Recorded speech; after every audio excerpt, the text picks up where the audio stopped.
Hate doesn't always scream. It whispers. It hides in the little things people do, or more often, don't do.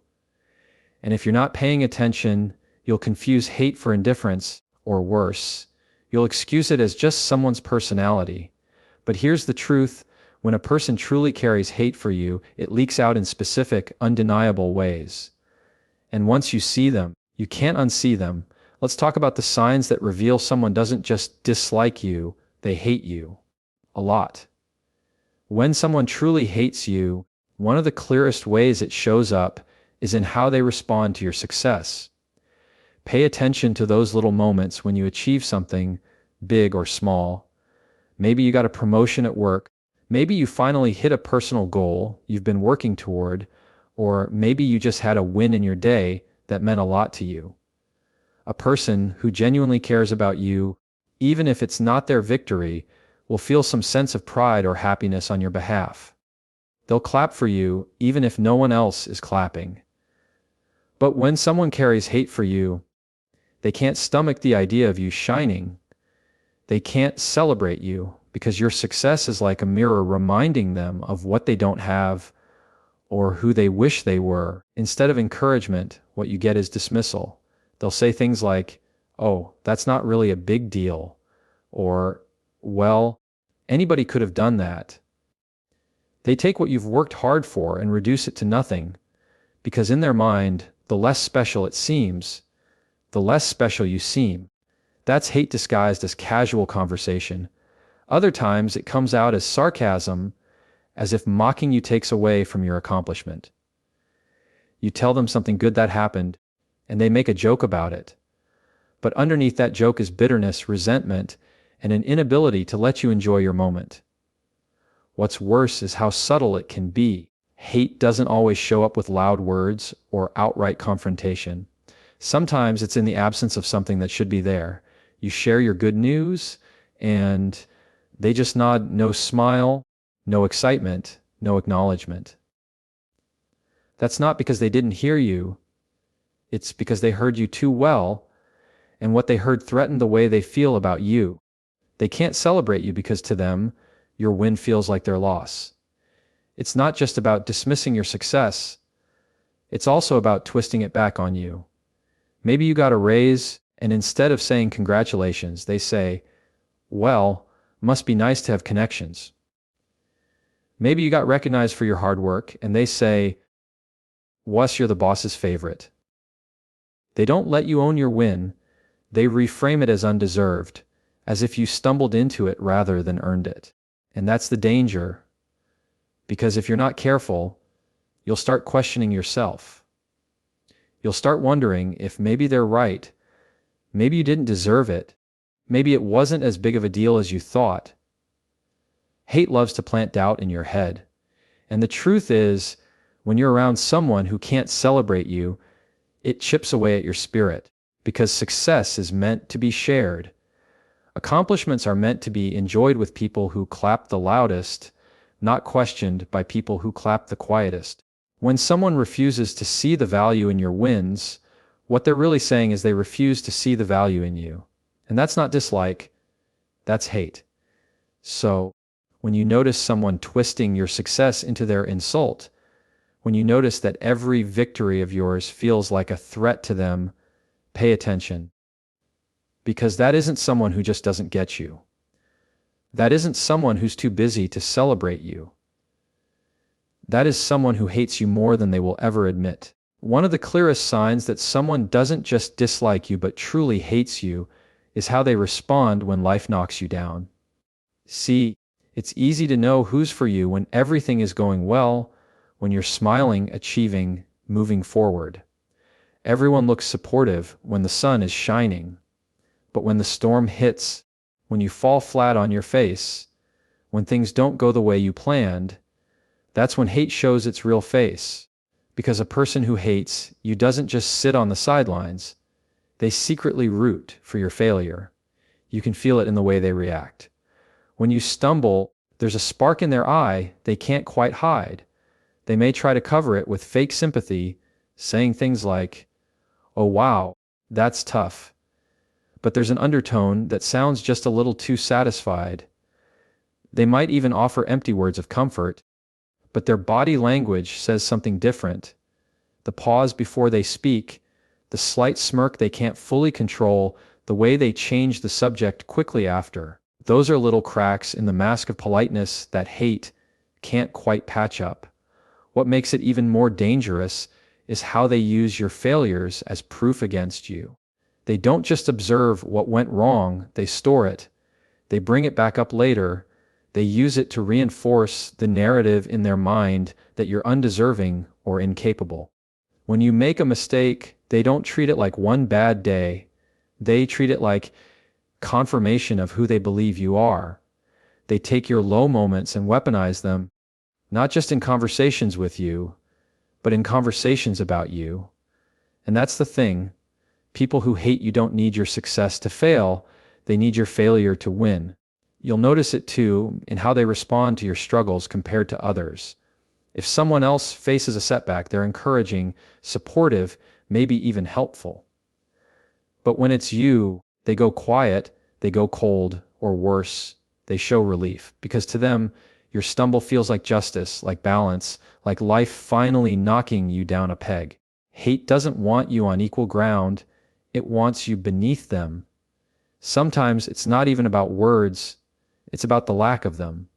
When you go through something tough, people who care will check in, they'll ask how you're holding up, they'll want to see you rise again. But someone who hates, you won't extend that hand. They'll stay silent because your pain feeds them more than your healing ever could. Silence becomes their way of enjoying the show without admitting they bought a ticket. And if you've ever been through something hard and noticed that certain people just disappeared, ask yourself why. It's not always indifference. Sometimes it's satisfaction. Sometimes it's because being there for you would have robbed them of the private joy they feel watching you fall apart.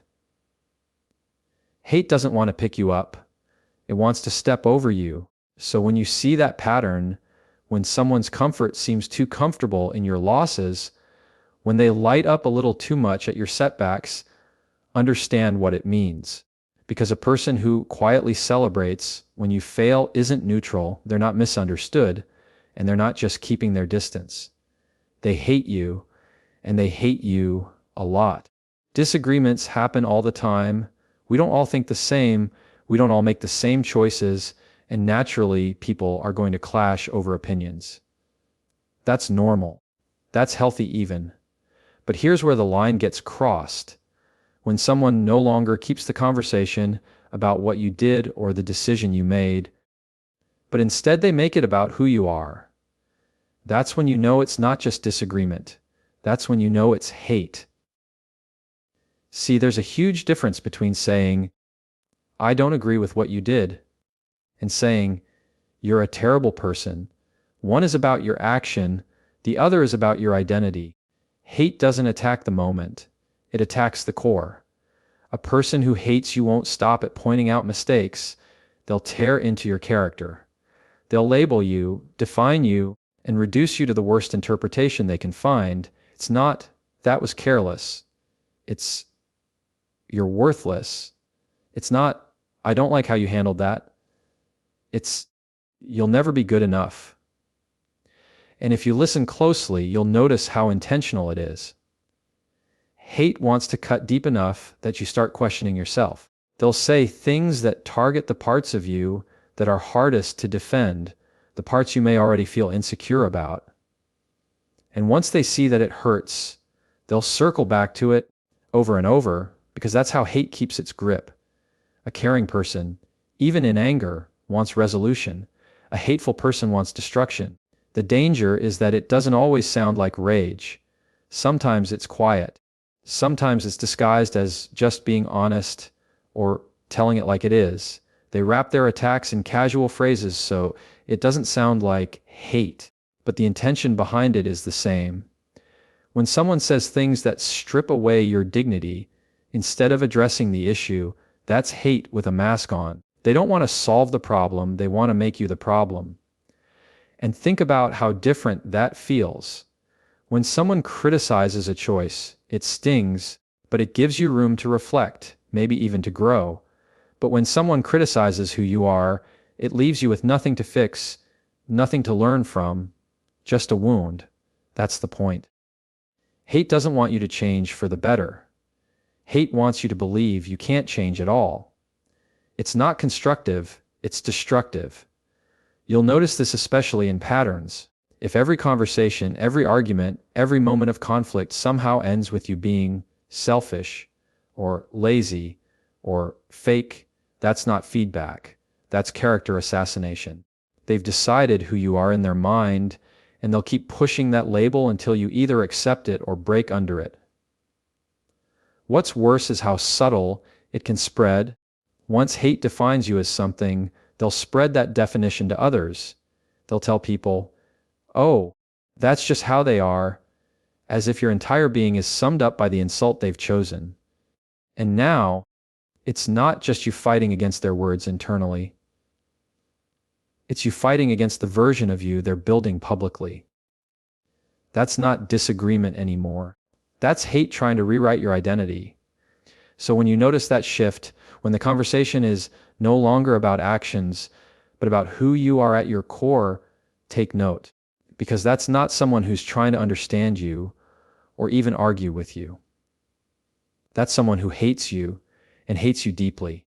One of the most painful ways hate shows itself isn't always through words, but through absence, through being left out, through being intentionally excluded.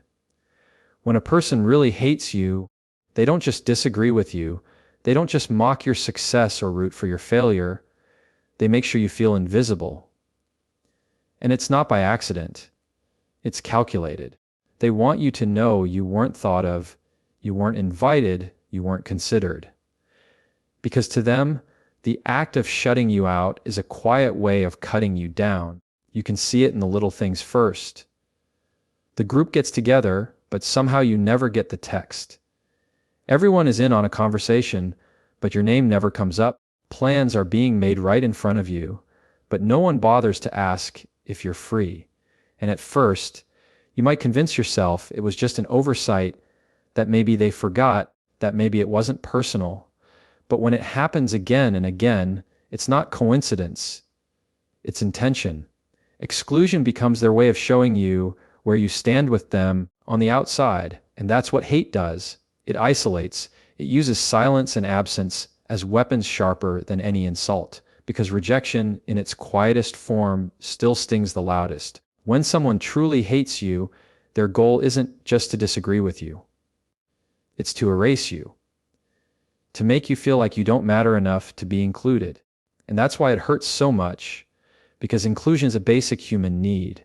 Everyone wants to feel like they belong somewhere. Hate strips you of that, not by yelling, but by ignoring. What makes it worse is the way they disguise it. If you were to call it out, they'd probably shrug and say, "Oh, I didn't think you'd want to come," or "I didn't think it was a big deal." But it is a big deal, because people who care about you don't assume you don't want to be included. They make space for you. They make sure you know you're wanted, even if you decline. People who hate you make sure you never even have the option. And think about how strategic it really is. By excluding you, they're not just cutting you off from moments, they're cutting you off from connections. They're making sure your voice isn't in the room, your presence isn't felt, your influence isn't part of the group. Exclusion is one of the easiest ways to disempower someone, because if you're not there, you can't contribute, you can't be heard, you can't be seen. That's not an accident. That's hate playing the long game. And here's the thing, sometimes exclusion hurts more than open conflict. When someone argues with you, at least they're acknowledging you exist. At least your presence matters enough to spark a reaction. But exclusion, that's a colder kind of cruelty. That's saying, you're not even worth the energy of a response. And when you experience that enough times, it can break you down in ways you don't even realize. It makes you second guess your worth. It makes you wonder what's so wrong with you that people would rather erase you than acknowledge you. But the truth is, it's not about you. It's about them. Their hate is so deep that they can't stand to share space with you, can't stand to give you even the smallest piece of belonging. That's how strong their bitterness runs. So when you start noticing those patterns of exclusion, when you realize the silence around you isn't an accident, but a decision, take it for what it really is. Because when someone consistently shuts you out, it's not misunderstanding and it's not forgetfulness, it's hate. And it's hate a lot. There's something about pain that reveals people's true feelings toward you. Because when life hits you hard, the people who care about you can't help but feel it too. They lean in, they show concern, they hurt alongside you even if they don't fully understand what you're going through. But when someone hates you, it's the opposite. Your pain becomes their entertainment. Your heartbreak becomes their satisfaction. And they may not say it out loud, but if you look closely, you'll see it. They take joy in your suffering. It shows up in the little reactions first. Maybe you're sharing something difficult you're going through, and while most people would show empathy, they seem almost amused. Maybe they nod politely, but there's a flicker of something in their expression that doesn't quite match the situation. A small smirk, a spark in their eyes, an energy that feels more like excitement than concern. That's not compassion. That's hate revealing itself in the moment you're most vulnerable.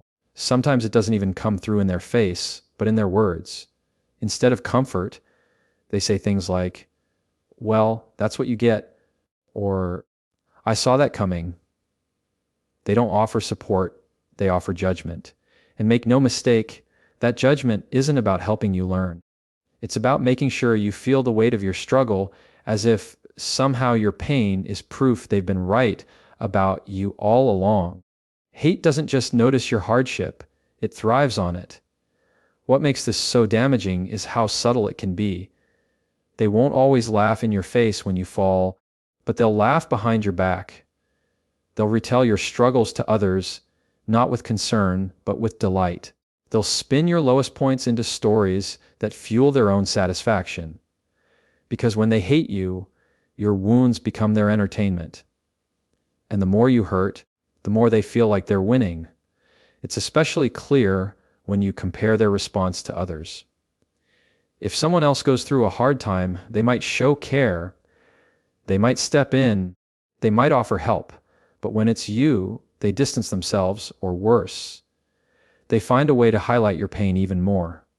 They point out your mistakes, they magnify your weaknesses, and they do it at a time when you're already struggling to hold yourself together.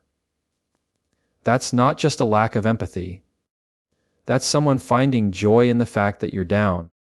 And let's be honest, sometimes you can just feel it.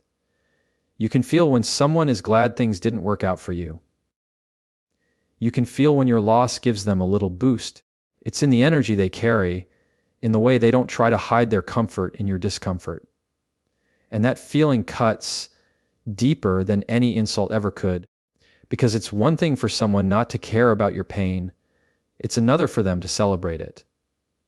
The truth is, when a person hates you, your struggle is their satisfaction. They may not clap out loud, but in their heart, they're applauding every setback, every heartbreak, every stumble. And once you recognize that, once you see that they smile when you suffer, there's no mistaking what it really means. That's not someone who's neutral about you. That's not someone who simply doesn't understand you. That's someone who hates you and hates you more than they'll ever admit. Hate rarely sits still. It doesn't just keep its distance or quietly step aside. It moves, it works, it acts. When someone really hates you, they don't stop at ignoring you or secretly wishing for your failure. They take it further. They undermine you. They go out of their way to plant seeds of doubt about you in other people's minds. They gossip, they twist stories, they spin narratives, all to make sure others see you the way they see you. Because hate isn't satisfied with silence. It wants destruction. You'll notice it in how your name comes up when you're not around. Instead of speaking truth, they exaggerate your flaws, they magnify your mistakes, and they conveniently leave out your strengths. They want to shape a version of you that matches the bitterness they carry inside. And the more people they can convince, the more validated their hate feels. It's not enough for them to dislike you. They need others to join in. That's why their words travel, because hate doesn't like being lonely. What makes it dangerous is how subtle it can start. They won't always say something outright nasty about you. Sometimes it's just a small dig, a side comment, a sarcastic tone. Well, you know how they are. They'll say letting people fill in the blanks. Or, I wouldn't trust them with that.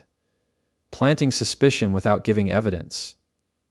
Those little remarks may not sound like much in the moment, but repeated over time, they build a story that can damage your reputation even without you knowing it. And it's not just about words, it's about actions too. Someone who hates you will sometimes go out of their way to sabotage opportunities, to make sure you don't succeed, to make sure you're seen in the worst possible light. They'll conveniently forget to pass on information you needed. They'll make decisions that cut you out. They'll stand in the way of doors opening for you because deep down, your progress feels like their loss. Hate doesn't want you to rise, and when it can't celebrate your fall, it tries to cause it. The hardest part is, you may not always see it right away. You might just start noticing that people treat you differently, that certain doors are harder to open, that your name carries weight you didn't put on it. And behind it all is often someone who's been working quietly to make sure your path is harder than it has to be. Hate works in the shadows, not because it's weak, but because it's calculated. And here's the truth, it can feel exhausting when you realize someone is actively trying to tear you down. Because you're left with a choice: spend your energy fighting against their schemes, or spend your energy continuing to grow in spite of them. And the only real answer is this: don't let their hate stop your progress. Don't let their sabotage distract you from your purpose. Because the more they work against you, the clearer it becomes. This isn't misunderstanding, this isn't conflict, this isn't even simple jealousy. This is hate, and it's hate that runs deep. So when you notice that someone isn't just distant, but they're actively undermining you, understand what it really means. Because that's not someone who just wants space from you. That's someone who wants to erase you. And that's not dislike. That's hate. And it's hate a lot